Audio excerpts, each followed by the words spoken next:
Today on episode number 422 of the Teaching in Higher Ed podcast, The New Science of Learning with Todd Zakrajsek. Produced by Innovate Learning, maximizing human potential.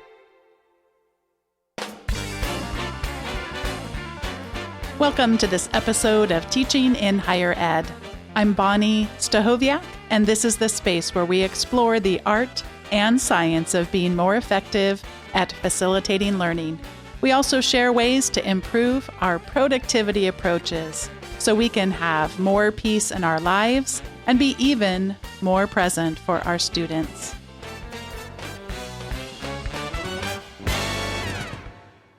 I'm so pleased today to be welcoming back to the show Dr. Todd Zakrajsek. He's an associate professor in the Department of Family Medicine at the University of North Carolina, Chapel Hill, and president of the International Teaching Learning Cooperative. Todd was a tenured associate professor of psychology and built faculty development efforts at 3 universities before joining UNC.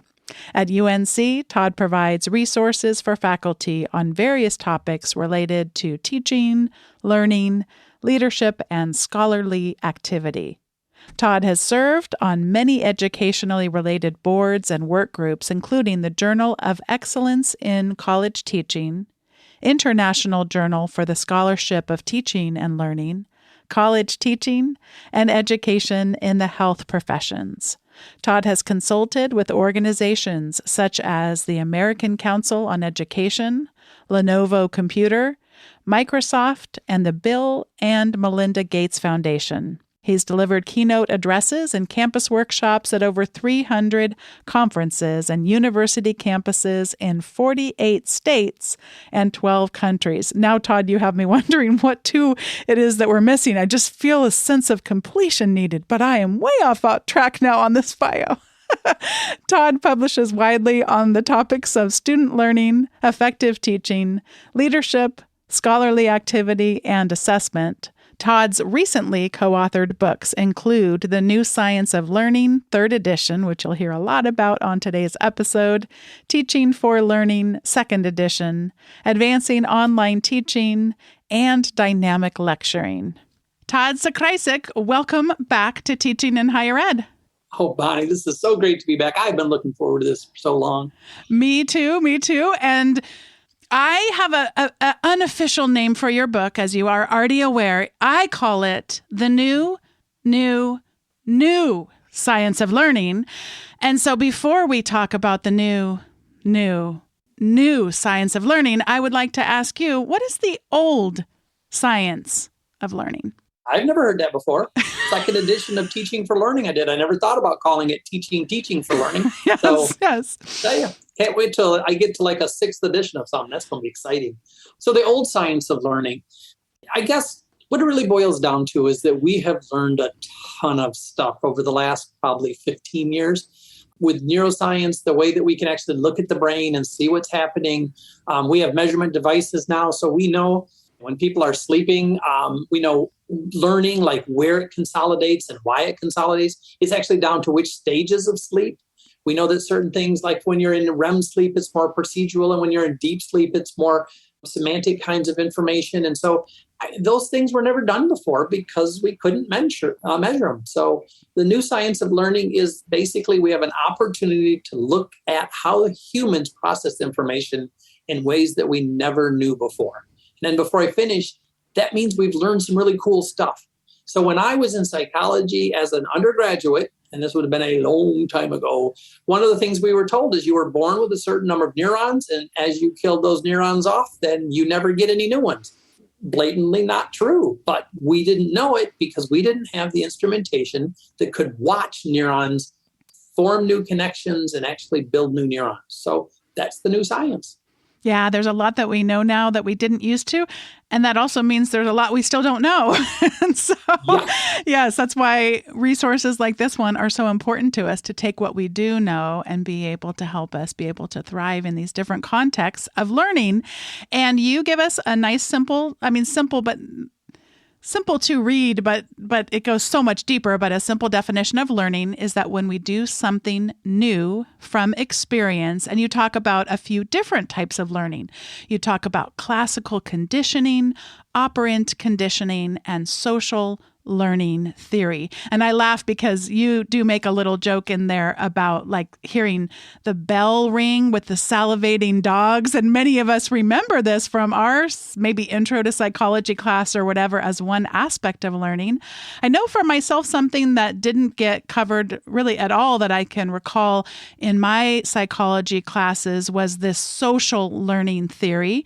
And it also, for me, was an area of my own teaching that I found I really needed to develop a greater appreciation for, and how to be able to use that theory in my own teaching. I'm curious, what do you find from faculty that you work with, or perhaps even from yourself, how these three kind of interplay, and if there are others who might be challenged with using one of these theories in their own teaching in the way I described? So, you've just asked a lot of things there. There were 5 questions in one. There's a lot wrapped up in there, I'll tell you what.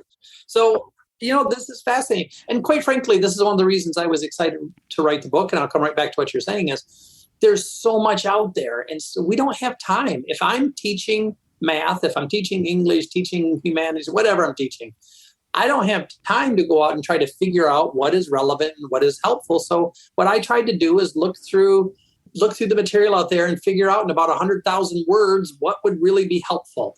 And so I picked 3. There's other learning theories out there too. So the first one you mentioned is classical conditioning, very quickly type of stuff. And Pavlov, yes, that's it. But it's a kind of conditioning where you don't have to actually do anything to be conditioned. So in a classroom situation, if a person asks a question and the teacher says, that's kind of stupid, and you just kind of cringe a little bit, that's a classically conditioned setup now. And the next time somebody asks a question and you cringe just quickly, and people do this all the time, that's because you've learned that. You weren't born like that. And so you didn't have to go out and try to learn it. It just happened to you. So for the people out there listening, if you ask students a question and they kind of like cower just a little bit, or they look, their face switches up, whatever, just keep an eye out, because there's people who have been treated poorly and they're just responding. So that's one kind. And there's lots of other classical conditioning. It gets pretty complicated, but that's enough for now. And then there's operant conditioning. Operant conditioning is just based on you do something. You don't go out and study, but you do something. And then there's a response. If the response is such that you end up doing it more, it's a reinforcement. If the response is such that you don't do it anymore, then it's a punishment. That's just as simple as it is. And so operant conditioning are things like student asks a question and you start with, wow, that's a good question. I just reinforced you asking the question. Or I could say, why'd you ask that question? I probably just punished it. So the point there is we're doing stuff all the time. If I ask you to read chapter 1 and then I give a quiz over it and you take the quiz, and you read the chapter to prepare for the quiz, I don't care if you liked the quiz or not, it was a positive reinforcement because it increased the probability of reading the book. And lots of the things we do in teaching and learning are those types of things. But we sometimes forget about the social learning stuff. And that was Albert Bandura. It really got popular in the 70s. It's so important. Number one, for observational learning. When we watch somebody do something, if someone else in the class asks a question and the teacher says something really mean, and then I think, I'm not going to ask any questions, nothing has happened to me, but I observed it. Observational learning. Now, you ask for a volunteer, I don't put my hand up. I don't put my hand up because I just saw what happened. On the other hand, if something good happens and I raise my hand, again, didn't happen to me, but I watched it. Another area of social learning theory is self-efficacy. The extent to which you're willing to persist when you're faced with potential failure. And if you got a person that says, I just can't do it, I just can't.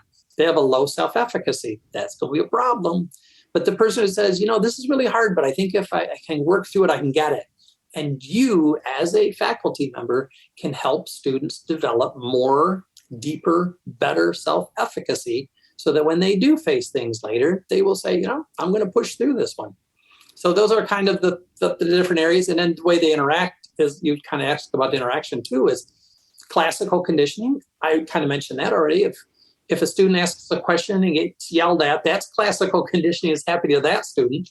I'm not going to ask anything. That's observational. Because I don't ask anything, it's actually kind of a punishment as well, in the sense that I've watched somebody be punished. I'm not going to ask that question. So these are all wrapped together all the time. Boy, it's just exciting to watch what happens. And what I will tell everybody, just as you do things, as you teach, just watch the reactions. So many times we just do without processing it. I ask a question, student doesn't know it, I go to the next student. That student knows it. I ask a different question of a student on the right-hand side of the room.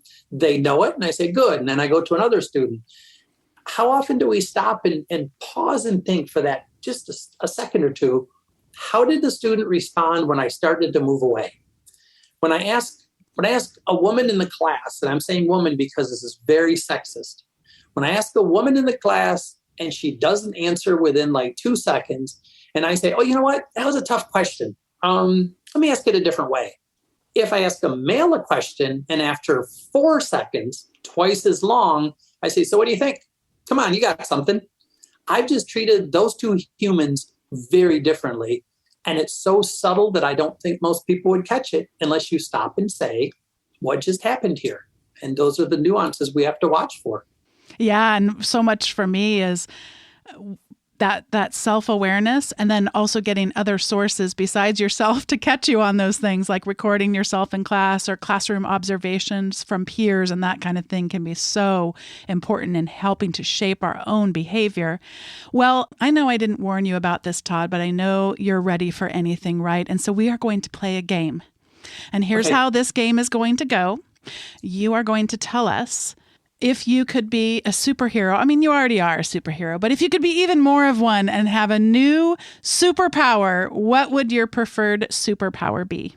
Well, first of all, I'm not a superhero, but I'm a guy trying to get along. That's all I am. If I had a superpower, you know what? Most people will go for the obvious things, flying, transporting stuff. My superpower, I'd want to have ZPD abilities, zones of proximal development. I would love to look at somebody and know whether or not they're understanding what I'm saying. Could they handle a little bit more? Am I a little too deep?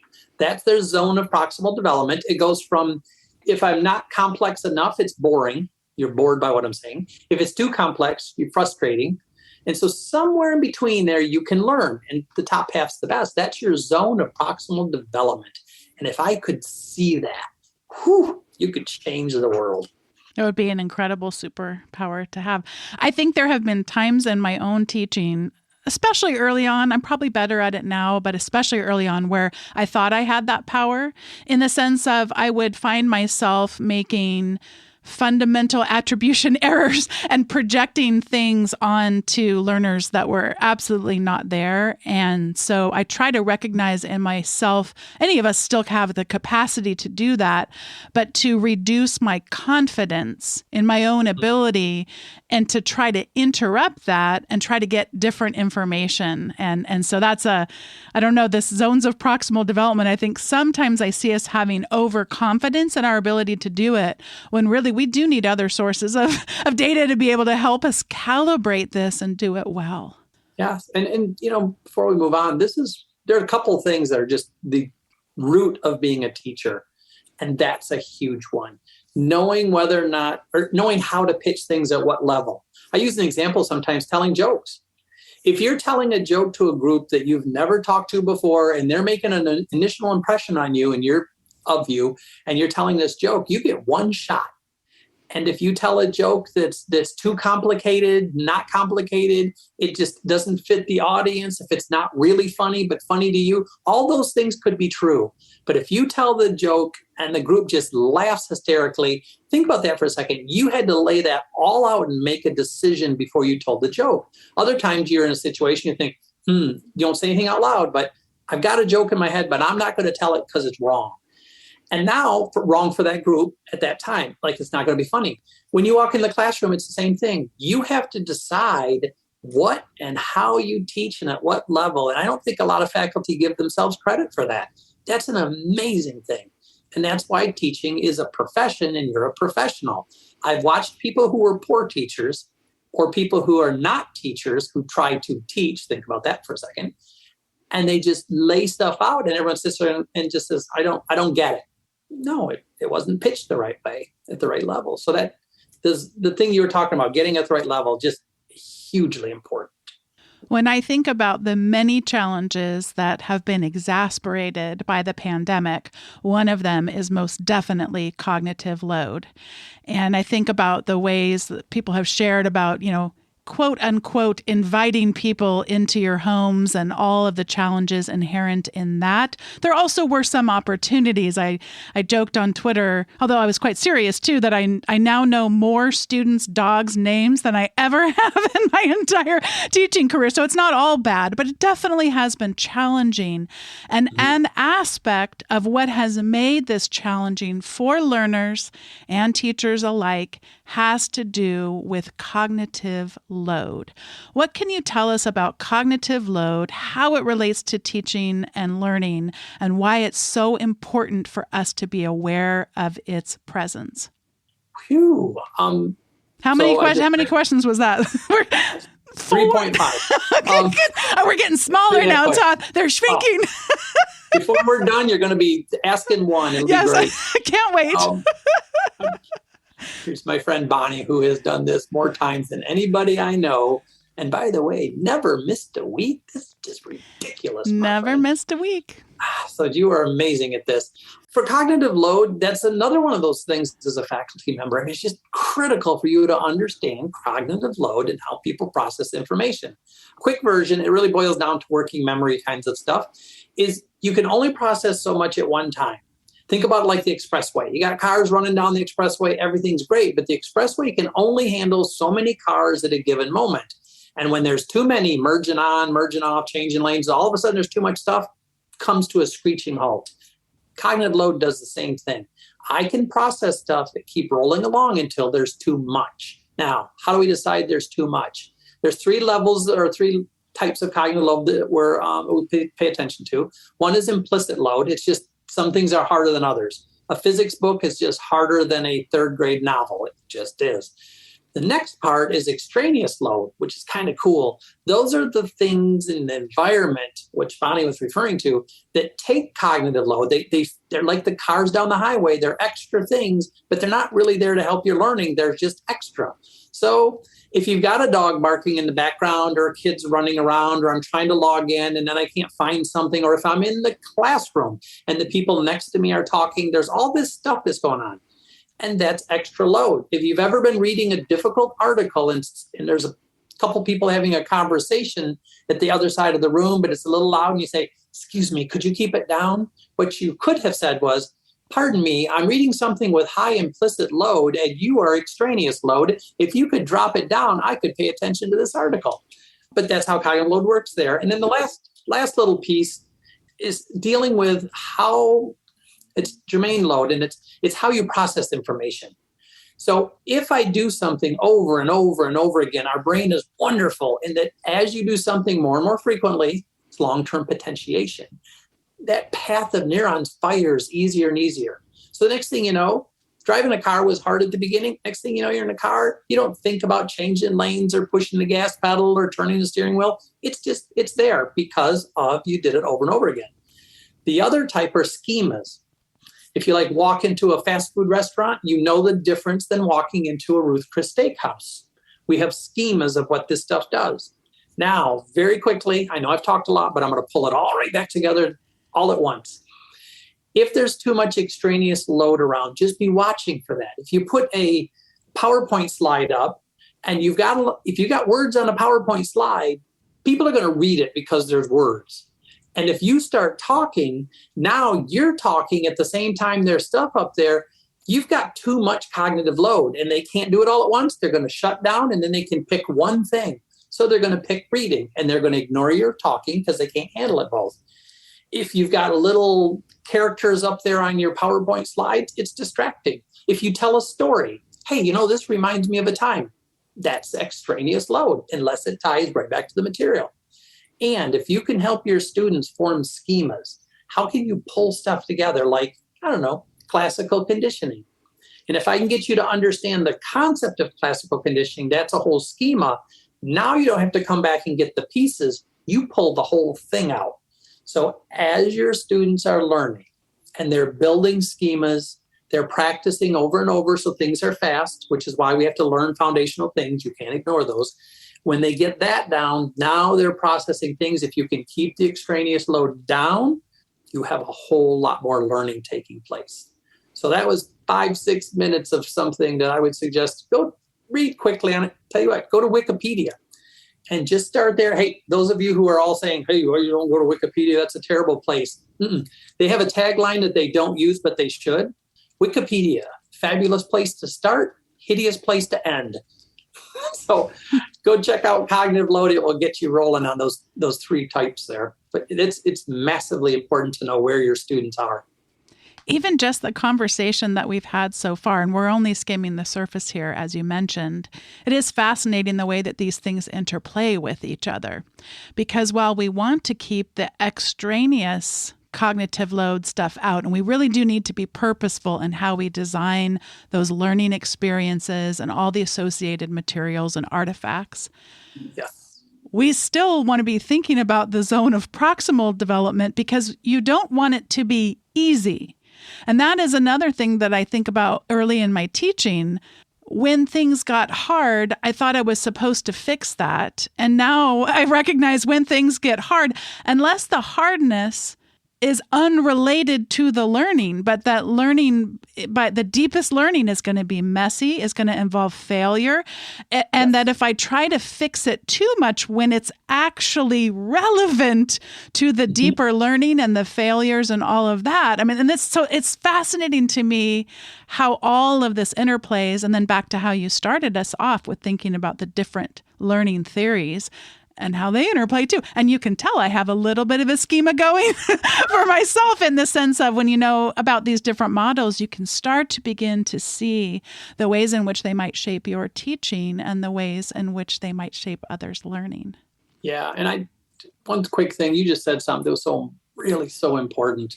And that long-term potentiation where you practice, it becomes easier, practice becomes easier. What you just said was when it gets hard and you want to help the students because they're struggling with it, keep in mind that you have done it over and over and over again. That's why it's easy for you. They will never, ever get good at it if they don't do it over and over. So if you step in and do it for them, it's not going to help. IKEA bookcase, boom.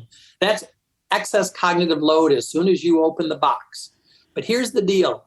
IKEA is amazing. After you put together 2 or 3 of the bookcases, it's really not hard. You learn systems, you put pieces around and everything. You become really fast, really quick. Just think about it for a second.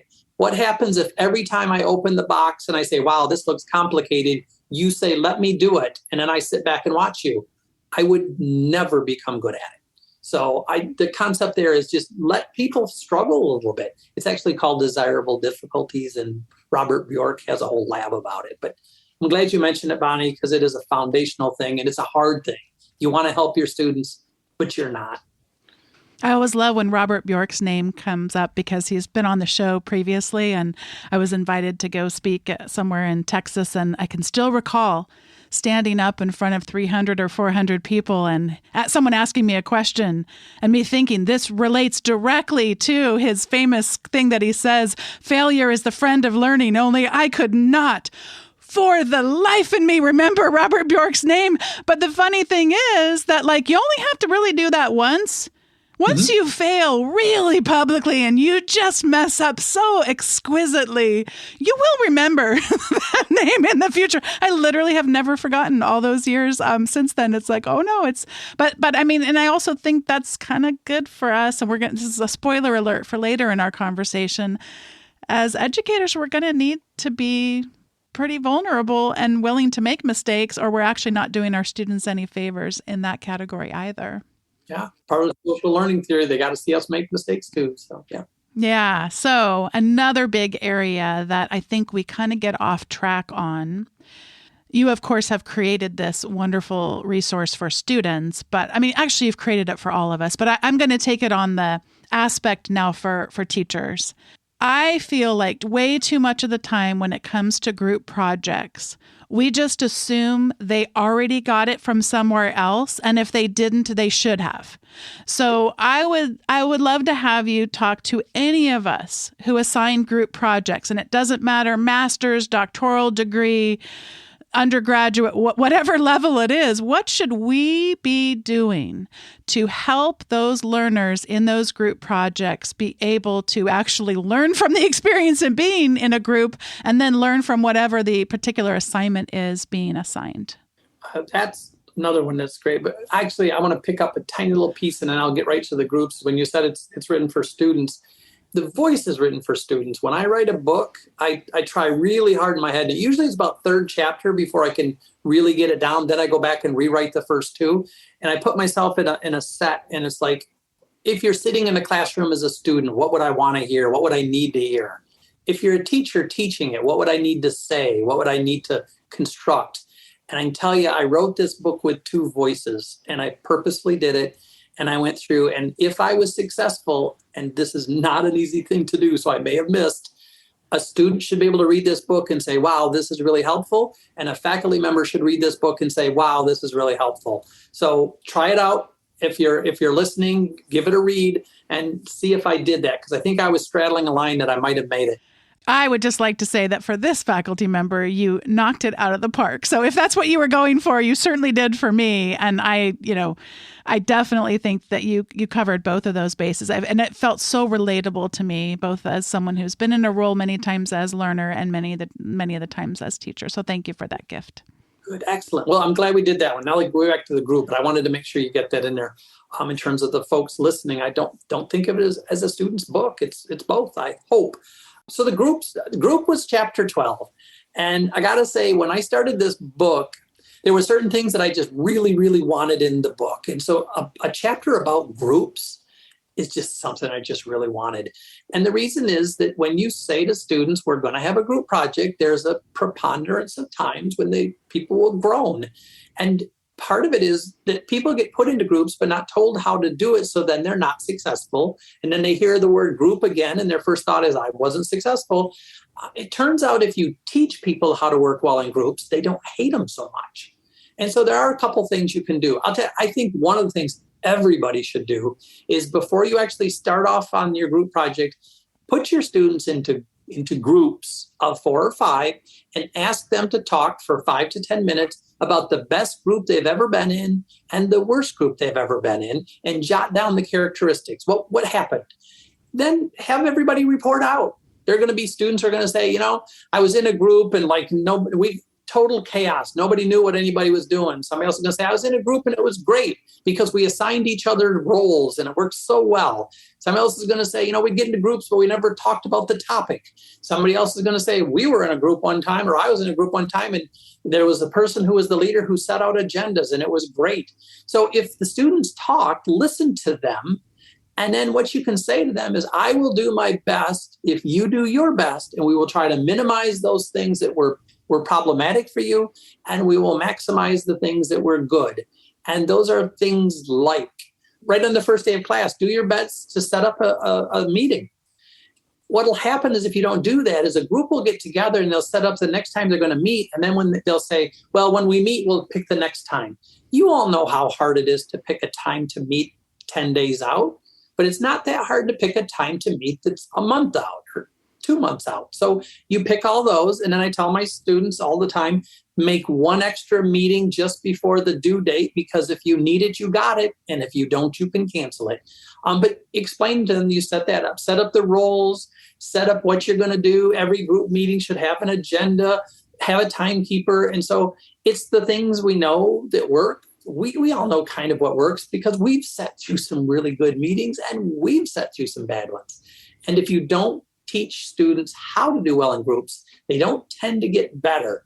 And some of those students are going to become department chairs. So we really want to teach them how to be good with groups. Before Todd and I get to the recommendations part of today's episode, I just wanted to take a moment to thank today's sponsor, and that is Text Expander. If you've been listening for any length of time, you already have heard of Text Expander. They've been the longest running sponsor, and what I love about them is that they are such an integral part of my daily computing life. And Text Expander is a service that lets you quickly and easily set up what they call snippets, little tiny things that you might type. Like for me, it's the letter X that might be a part of the first part of what I type, and then it might be VUSIG, as in the signature that I use at my university, or I might do X and then ILSIG, different kinds of signatures that I can quickly insert to customize something. I use it every time I make show notes where I type in TIHESN, as in teaching in higher ed show notes, and automatically it brings up a field and says, what's the episode number? Who's the guest? What will you be talking about? And it populates the entire thing. And all of text expansion, what it does is really automate the things that can be automated to make it seamless, and you can create consistency for yourself or even across teams very easily so that you can free up the time for the really meaningful stuff. If it's a letter of recommendation, the automated parts can get done, the stuff that shouldn't take a lot of our cognitive load, like we've been talking about, to free us up for the stuff that really does require the deeper reflection and writing. And if you head on over to textexpander.com/podcast, you can find out more about Text Expander. Get a trial, try it out for yourself, and receive 20% off your subscription should you decide to do that. So please head on over to textexpander.com/podcast. Let them know that you heard about Text Expander from Teaching in Higher Ed, and I'd love to hear it if you do end up using Text Expander, some of the creative uses that you find for it. Thanks once again to Text Expander for sponsoring today's episode. This is the time in the show where we each get to share our recommendations. And my recommendation, first off, is to be like Todd. And what I mean by that is that I found, not only, as I mentioned previously, I found that this book is a very helpful, relatable resource for learner or teacher alike, but I really appreciated your vulnerability throughout it. You talk not in excessive ways, but enough to say, hey, this is a guy that maybe hasn't always remembered everything or hasn't always, done what he set out to do. And just because we're all going to encounter struggles. So talking about your experience as a first generation student, not always having a lot of money. I learned a lot about you as a person. It made you more relatable, and which is to say vulnerable. And so I have something specific to recommend around my own recent being like Todd and being more vulnerable in a space. Before I share my second recommendation, I just want to read a little bit and then invite you to respond, Todd. So this is from the final chapter. You write, I leave you with the following to consider in the months ahead. Be mindful of your past, but look to the future. Listen carefully to the voices of others and find respectful ways for your voice to be heard. Find ways to get what you work so hard for without taking away from others. More importantly, always strive for more so that you have more you can share. Ever forward. Would you share what it was like for you writing this final chapter that was such a gift to me and I know will be a gift to so many others? Yeah, and I got to tell you, I kind of tear up every time I hear that stuff. And it's because I did write, that was really written from the heart. There was so many things that were rough going through school, and my wife and I lived in northern Michigan, and we had to cross the Mackinac Bridge to go home. And we didn't go home one time because we didn't have the $1.50 toll. That's why we didn't go home. We couldn't come up with $1.50. And so these things happen. And I think it's really important. And this is why when I talk to students, I really want them to know I've written 11 books, and I've given 300 presentations at colleges and universities. I think it's 12 countries I've been invited to. All that's happened. And I think it's really important to point out, when I went to college, I was a first generation student at college, I was terrible. I got an F on my chemistry test. If you don't think you can get an F or a 30% and have the prof grade it. I flunked all of my classes pretty much. And I went to the registrar and said, I need to drop out of college. What do I do? I did this at the first semester. How do I drop out? She said, don't worry about it, hon. Just take this piece of paper and get the signatures from your 5 classes. You bring it back and we'll take care of it. And I said, okay. And I got 4 signatures. And Tim Sawyer in psychology refused to sign it. He says, this is stupid. He says, you've started out bad. You can correct this. Maybe you can't. If you can't, great. Flunk out later, but don't flunk out now. Give it some other try. And so I point out at the beginning of the book, and I will point out to everybody listening, one signature by Tim Sawyer saying no. That's what made the books possible, the speaking gigs possible. I got an honorary doctorate. I never in my life I expected to get a doctorate, much less an honorary one. One signature. And I've traveled the world, one signature. And I've been able to speak to a lot of people I never would have met Bonnie. One signature. When a student comes and needs some help, just take a second and see if your minute or your refusal to say, I'm not going down that path, we're going to figure this out, will change their life. And that's just, to me, the ability to help people do that's the thing. Thank you so much for that, Todd. And thank you again for the book. I am now going to be like Todd. And I'm going to share a little bit about an experience where I decided to be vulnerable in that way that you model so beautifully for us. I decided to post a tweet, and I will admit this was one where I kind of had my finger on do I really want to press the tweet button on this or not? And I decided to. And the tweet said, feeling a little bit scared of the reading commitment I've made to myself and to teaching and higher ed listeners and guests, I have the honor of speaking to some tremendous educators and thinkers and reading their books over the next 2 months. One of the books is about math. Math! Can I do it?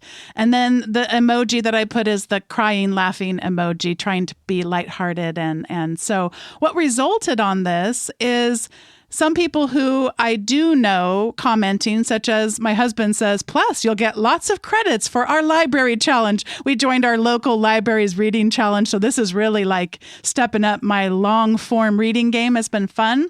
Some people who I don't know, but it was so fun to just be encouraged by, people saying, you've got this. Yes, you can. It was really fun just to get people's reminders about growth mindset. And I am a big believer in growth mindset. It's, if I put my mind to something like I am working on becoming a person who can read books, which actually reminds me, Todd, of Stephen Brookfield was really coming and speaking at a number of Lilly conferences I got to attend years back. That's a really big part. He's modeled that for me. I am becoming a person who, we did our entire faculty gathering one year off of his inspiration around I am becoming a person who.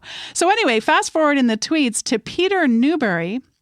He asks me, is it the book I'm talking about, Math for Human Flourishing by Francis Su? Because that is an absolute joy to read. And I was not familiar with Francis Su or his work, and no, it was not his book. And then George Woodbury, who actually has recommended, I think, probably 5 or 6 guests. George has really been a connector for me for many excellent guests in the area of math, but also in other disciplines as well. So thanks to George for asking about what the book was. It's, by the way, if you're interested, Who's Counting? Uniting Numbers and Narratives with Stories from Pop Culture, Puzzles, Politics, and More by John Allen Paulos. And so I'll be interviewing him coming up. But anyway, back to Peter Newberry's recommendation. I definitely, of course, love hearing from people who listen to the show. Peter has been on the show before. He's also recommended many tremendous guests. So I'll definitely be looking forward to learning more about Francis Su's work, including the book that Peter mentioned. But, we can't always read all the books we want to read, is the understatement of the world. So Peter recommended an incredible blog post that is entitled The Lesson of Grace in Teaching. And I did read that, and that's my second recommendation. What a beautiful look. And it actually ties, Todd, back to something that you mentioned. It's the little thing. And he uses the word grace to describe these little things He talks about that a student mentioning something about getting things in late because a parent had passed away. And there are all kinds of ways we as faculty might respond to that news. And how Francis responds is, can I take you to coffee? and then shares of his own parents' struggles with cancer, and like really meeting way beyond. I mean, that is way beyond, I think, what someone might anticipate by just sharing that news with their professor. They're asking for an extension. What they got, he describes as grace. And so it's just a beautifully written talk that he gave, as I think he was maybe receiving some kind of an award, but it kind of went viral. It's just an exquisite piece of writing, and just a reminder to me and to so many of us is how the seemingly little things that we can do that can change an entire trajectory of someone's life, and our just sort of awareness of the importance of the discipline that it takes to kind of think carefully and intentionally about the way we're going to respond. So those are my recommendations. And Todd, I'm going to pass it over to you for yours. Wow, that's great. And I do have to comment on the one, though, that you just said about the things that said. Everybody listening, just everybody listening, think about a time when somebody said something, maybe even as a throwaway statement, but that statement changed your course. I don't use positive, negative. It changed your course. And everybody I've ever met has at least one of those. And the cool thing I like to try to work at, and I hope you do too, is down the road, wouldn't it be cool if somebody said to a different person who changed the course, and that person says your name comes up. So I try my best to just say the one quick little thing off to the side, then I walk away. It's not a big discussion. It's like, you know what? That's one of the best essays I've ever seen. It is incredible. And I walk away. But the point is, we can do that, those little things. Yeah, so a recommendation. This is hard. There's just, I listened to a lot of your things, and so many things have been recommended, but I don't remember seeing Ambient Mixer. So Ambient Mixer is an app. And it's really pretty cool because if you really need kind of a noise around, people do TVs, radio, different things. If you need that noise or something, white noise is okay, but it's a little staticky. This ambient mixer will allow you to pick like a foundational thing, and then it's a mixer. You can change it. So you can pick like Hogwarts. And then you can say a little bit more fire crackling, a little bit less chatter, and you go through and make it. If you're from New York City and you find yourself in, K-State and Manhattan, Kansas, you can't sleep because there's no sirens and stuff. So you can pick New York City and say, I want more garbage trucks, less sirens. And so it's a mixer of different sounds. And I play that now when I'm writing. And so it gives me the ability to listen to a stream and add some wind if I want. And so I really like that one, Ambient Mixer. Oh, Todd, that sounds phenomenal. Thank you so much for not just today's visit to Teaching in Higher Ed, but for all of your prior ones and the way that you've spoken to my teaching and so many others. And I'm just so grateful for our friendship and for the opportunity to keep learning from you. And just thank you again for coming on the show. Well, I really appreciate it. I remember when you started this program, and not today's program, the whole thing, and just looking forward to what you would do. And it is so much more than I ever expected. You've done a fabulous job. Thank you for letting me be on the show. Thank you to the folks who are listening. And, Todd Zakrajsek is not a hard person to find because I'm the only one in the world. If there's any way I can help you out, just let me know. Thank you once again to Todd Zakrajsek for joining me on today's episode number 422. If you'd like to access the links for today's show, they're at teachinginhighered.com/422. Or even better, subscribe to the weekly update where you'll receive the show notes in your inbox each week for the most recent episode, along with some recommendations that are over on top of the ones that show up on the show and some other goodies there. Sign up at teachinginhighered.com/subscribe. Today's episode was produced by me, Bonnie Stachowiak, and was edited by the ever-talented Andrew Kroger. Podcast production support was provided by the phenomenal Sierra Smith. Thanks to each one of you for listening, and we'll see you next time on Teaching in Higher Ed.